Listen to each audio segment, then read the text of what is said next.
Hello good evening everyone, कैसे हैं आप सभी लोग। जॉब अलर्ट चैनल पे आप सभी का हार्दिक स्वागत है। जो भी लोग मेरे चैनल पे पहली बार विजिट कर रहे हैं वो मेरे चैनल को सब्सक्राइब करना और बेल आइकन को प्रेस करना ना भूलें।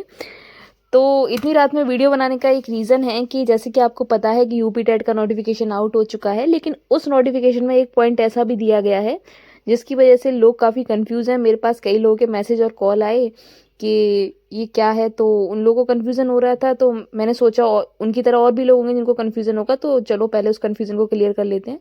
तो यूपी टेट का नोटिफिकेशन उत्तर प्रदेश शिक्षा सेवा चयन आयोग प्रयागराज द्वारा जारी कर दिया गया है। इसमें एक पॉइंट ऐसा दिया गया है जिसकी वजह से बीएड वाले काफ़ी कंफ्यूज हो रहे हैं कि क्या बीएड को फिर से प्राइमरी एजुकेशन में, मतलब प्राथमिक स्तर में शामिल कर लिया गया है। क्या अब बीएड वाले भी प्राइमरी में टीचर बन पाएंगे। तो इसमें पेज नंबर 6 पे एक बिंदु दिया गया है। उस बिंदु में कुछ ऐसी टिप्पणी की गई है जिसकी वजह से लोगों में बहुत ज़्यादा कन्फ्यूज़न पैदा हो रहा है। तो ये पेज नंबर 6 में आप यहाँ पे आएंगे। यहाँ पे ये पॉइंट नंबर 3 दिया गया है। इस पॉइंट नंबर 3 को एक बार पढ़ते हैं कि इसमें ऐसा क्या दिया गया है। एनसीटीई से मान्यता प्राप्त संस्थाओं में शिक्षा स्नातक की उपाधि यानी कि बीएड प्राप्त करने वाले अभ्यर्थियों को प्राथमिक विद्यालय यानी कि कक्षा 1 से 5 में नियुक्ति हेतु विचार किए जाने पर प्राथमिक शिक्षक के रूप में नियुक्त होने के 2 वर्ष के भीतर एनसीटीई द्वारा मान्यता प्राप्त प्राथमिक शिक्षा में 6 माह का एक सेतु पाठ्यक्रम यानी कि ब्रिज कोर्स आवश्यक रूप से पूरा करना होगा। तो जैसा कि आप यहाँ पॉइंट नंबर 3 में देख सकते हैं, जो कि ये मतलब ऐसा कंफ्यूजिंग पॉइंट बन गया है कि बीएड वाले बहुत ज़्यादा कंफ्यूज हो रहे हैं कि क्या हम फिर से इसमें शामिल, प्राइमरी में शामिल कर लिए गए हैं या नहीं किए गए हैं। तो चलिए पहले उस कंफ्यूजन को क्लियर कर लेते हैं। तो सबसे पहले मैं आपको एक चीज़ क्लियर कर देती हूँ कि जो आयोग है वो कभी भी एलिजिबिलिटी क्लियर नहीं करता है, ना ही वो एलिजिबिलिटी को तय करता है। जो एलिजिबिलिटी डिसाइड करता है वो एनसीटीई के पास ये अथॉरिटी है, और आयोग केवल एग्ज़ाम कंडक्ट करवाता है। इसका काम सिर्फ और सिर्फ परीक्षा कंडक्ट कराना है। एलिजिबिलिटी तय करना या ना तय करना ये सिर्फ एनसीटीई का काम है।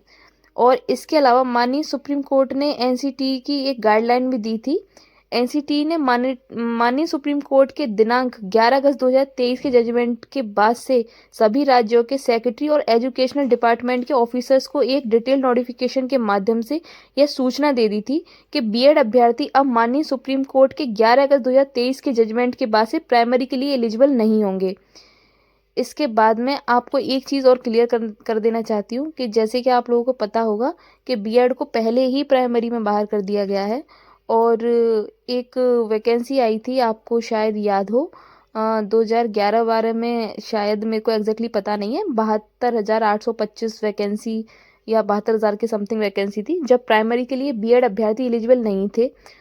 तो फिर इस पॉइंट को यहाँ मेंशन क्यों किया गया है।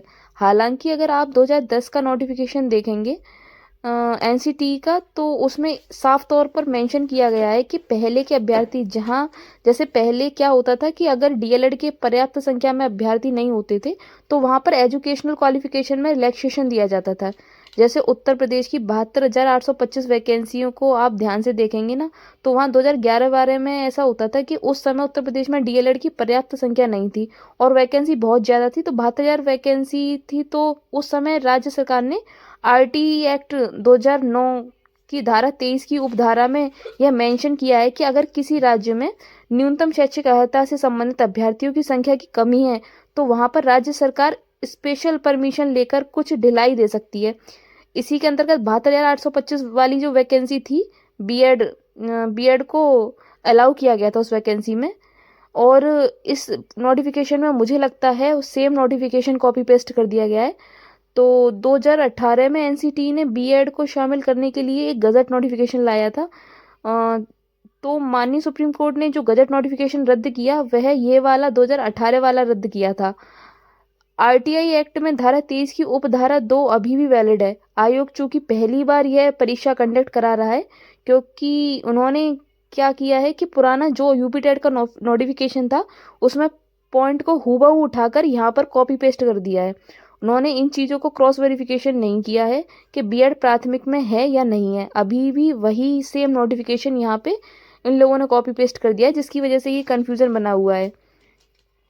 अब इसके बाद में ये जो कन्फ्यूज़न है इसको दूर करने के लिए एक बार जो एलिजिबिलिटी वाला सेक्शन है उसको भी आप लोग एक बार अच्छे से क्लियर कर लेना। अगर आप न्यूनतम एलिजिबिलिटी वाले सेक्शन में देखेंगे तो वहाँ से बीएड को हटा दिया गया है। तो एक बार चलिए उस सेक्शन को आपको मैं दिखाती हूँ। एक सेकेंड, यूपी एलिजिबिलिटी वाले सेक्शन में हम लोग चलते हैं। तो यहाँ पे आप एक बार देखिए, तो यहाँ पे जो एलिजिबिलिटी वाले जो सेक्शन है इसमें बीएड को साफ साफ हटा दिया गया है। और इसके अलावा यूपी टेट 2021 वाला नोटिफिकेशन देखेंगे तो उसमें बीएड शामिल था, लेकिन अब 2026 में न्यूनतम अर्हता में बीटीसी, डीएलएड, बीएलएड और डिप्लोमा की बात कर रहे, बीएड को कहीं पर भी शामिल नहीं किया गया है। तो मैं इसका अगर कंक्लूज़न निकालूँ इस पूरी वीडियो का और इस पूरे नोटिफिकेशन का, अगर मेरे द्वारा कंक्लूज़न निकाला जाए तो इसका कंक्लूज़न सिर्फ ये निकलता है कि वह ब्रिज कोर्स वाला जो पॉइंट है केवल यूपी टेट 2021 के नोटिफिकेशन से हूबहू कॉपी पेस्ट होने की वजह से यहाँ पे आ गया है। इसका मतलब कतई ये नहीं है कि बीएड को प्राइमरी में शामिल किया गया है। बीएड अभ्यर्थी यूपी टेट 2026 में प्राइमरी लेवल के लिए आवेदन नहीं कर सकते हैं। तो अगर आप ये सोच रहे हैं और इस चीज़ को लेके कन्फ्यूज़न में हैं कि हम बीएड वाले हैं और हम प्राइमरी में इस बार एलिजिबल हो गए, तो ऐसा बिल्कुल भी नहीं है। ये जो पुराना नोटिफिकेशन था उसी को कॉपी पेस्ट कर दिया गया है, जिसकी वजह से सब में ये कन्फ्यूज़न बनी हुई है। और मैं इस चीज़ को क्रॉस चेक करके ही आप लोगों को बता रही हूँ। तो आप जूनियर के लिए अप्लाई कर सकते हैं, लेकिन प्राइमरी में आप एलिजिबल नहीं हैं।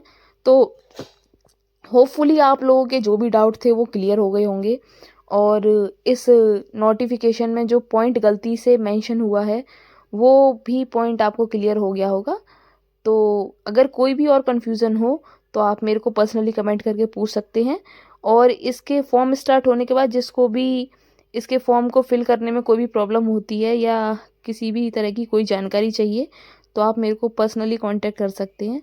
और मैं अपना टेलीग्राम चैनल भी मेंशन कर देती हूँ, तो आप मेरे टेलीग्राम पर जाके सीधे मेरे टेलीग्राम चैनल को ज्वाइन कर सकते हैं। और इसके जैसे ही फॉर्म बनना स्टार्ट हो जाएंगे तो फॉर्म किस तरीके से फिल करना है पॉइंट टू पॉइंट मैं आप लोगों को समझा दूंगी, जिससे आपको फॉर्म फिल करने में कोई प्रॉब्लम नहीं आएगी। तो कोई प्रॉब्लम हो तो आप कमेंट बॉक्स में मेरे से पूछ सकते हैं। मिलते हैं नेक्स्ट वीडियो में नेक्स्ट अपडेट के साथ। Thanks for watching my video. Take care, bye bye, good night everyone.